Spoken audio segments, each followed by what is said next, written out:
నేడు రేపు ఇరాన్తో అమెరికా మధ్య శాంతి ఒప్పందం కుదురుతుందని ప్రపంచ దేశాలు భావించాయి. ఈ నేపథ్యంలో అమెరికా మరోసారి తన ఆయుధాలకు పనిచెప్పింది.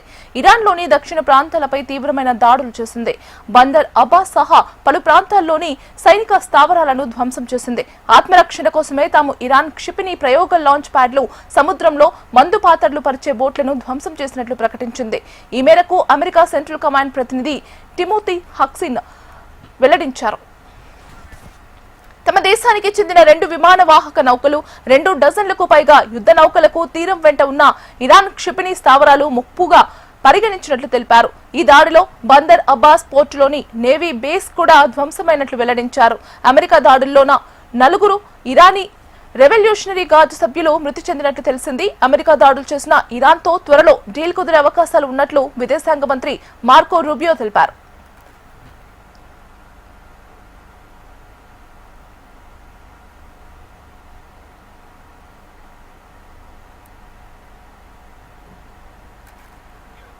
నేడు రేపు ఇరాన్తో అమెరికా మధ్య శాంతి ఒప్పందం కుదురుతుందని ప్రపంచ దేశాలు భావించాయి. ఈ నేపథ్యంలో అమెరికా మరోసారి తన ఆయుధాలకు పనిచెప్పింది. ఇరాన్లోని దక్షిణ ప్రాంతాలపై తీవ్రమైన దాడులు చేసింది. బందర్ అబ్బాస్ సహా పలు ప్రాంతాల్లోని సైనిక స్థావరాలను ధ్వంసం చేసింది. ఆత్మరక్షణ కోసమే తాము ఇరాన్ క్షిపణి ప్రయోగ లాంచ్ ప్యాడ్లు, సముద్రంలో మందు పాత్రలు పరిచే బోట్లను ధ్వంసం చేసినట్లు ప్రకటించింది. ఇక ఇదే అంశానికి సంబంధించి మరింత సమాచారం అందించడానికి మా కన్సల్టెంట్ ఎడిటర్ శివప్రసాద్ లైవ్ లో సిద్ధంగా ఉన్నారు. శివప్రసాద్, చెప్పండి, ఒకవైపు చర్చలు, మరోవైపు దాడులు, మరి ఈ నేపథ్యంలో అమెరికా ద్వంద్వ వైఖరి ఏమైనా ప్రదర్శిస్తోందా? అమెరికాకి ద్వంద్వ వైఖరి ఏమి కొత్త విషయం కాదు గీతిగా, ఎందుకంటే అనేక సందర్భాల్లో ఇట్లాంటి అంశాలు జరిగినటువంటి, ఇట్లాంటి దాడులు జరిగినటువంటి సన్నివేశాన్ని మనం చూసాం. దాదాపు ఈ 2 నెలల యొక్క వార్ తీరు కనుక మనం గమనిస్తే చాలాసార్లు ఇట్లాంటి ఇన్సిడెంట్స్ జరిగినటువంటి సందర్భాలు ఉన్నాయి.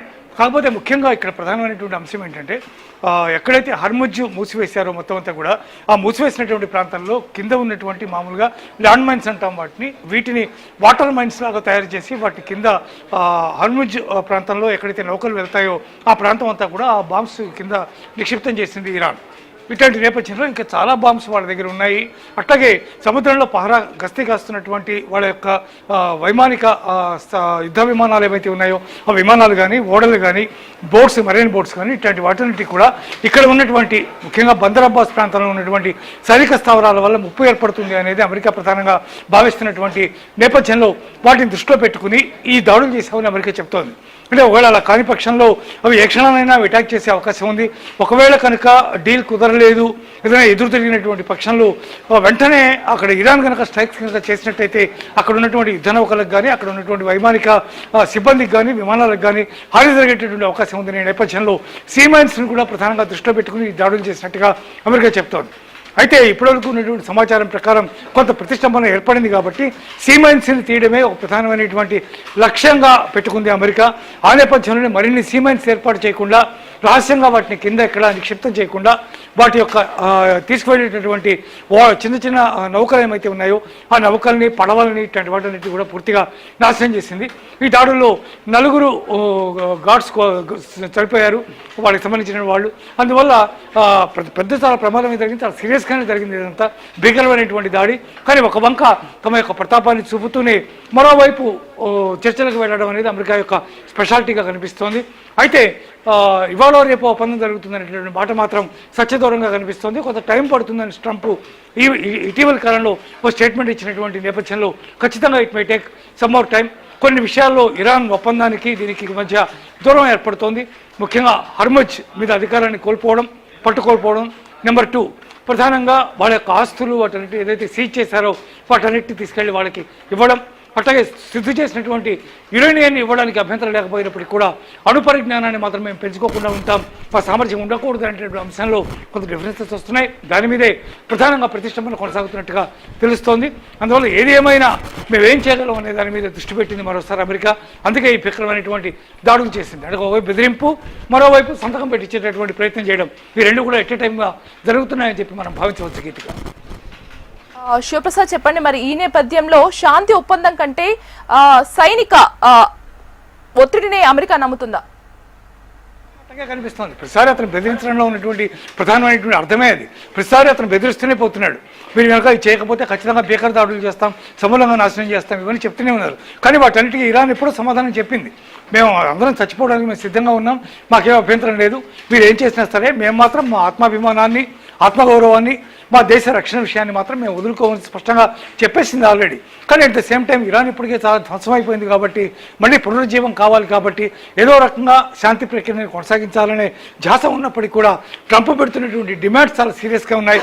అందువల్ల ఆ డిమాండ్స్ పట్ల కొంత వైముఖ్యం, వ్యతిరేకత, ప్రతిష్టంభన ఏర్పడుతున్నటువంటి పరిస్థితి కనిపిస్తోంది. కానీ అమెరికా ఎప్పుడైనా సరే అదే పని చేస్తుంది.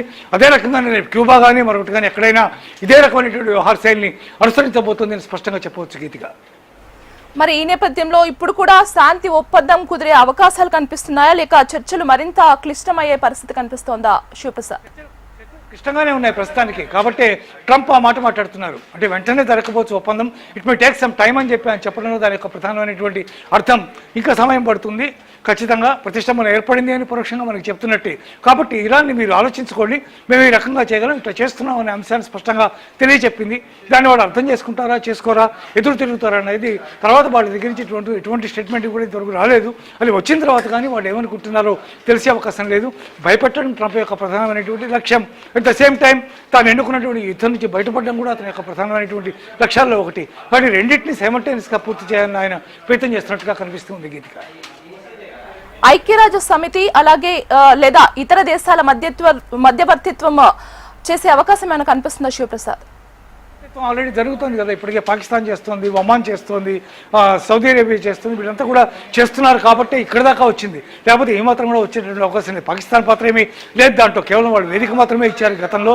వాళ్ళు ఏదో చాలా కీలకమైనటువంటి పాత్ర వహిస్తున్నట్టుగా బయటికి చెప్పుకోవడం తప్ప కీలకమైనటువంటి పాత్ర అంతా వహిస్తున్నదంతా ఒమాన్, సౌదీ అరేబియా ఇవే ప్రధానంగా కీలకమైనటువంటి పాత్ర పోషిస్తున్నాయి. మరోవైపు రష్యా, చైనా కూడా తమ వంతు పరోక్షంగా తమ వంతు పాత్రలు పోషిస్తున్నట్టుగా కనిపిస్తున్నాయి. అందువల్ల అది వాళ్ళ యొక్క ఇంపాక్టే తప్ప వీళ్ళ యొక్క ఇంపాక్ట్ ఏమీ దాని మీద లేదు. చర్చలు మాత్రం డెఫినెట్గా ఇంకా కొంత సమయం పట్టే అవకాశం మాత్రం సుస్పష్టంగా కనిపిస్తుంది Geetika. Right Shivaprasad, thank you for the updates.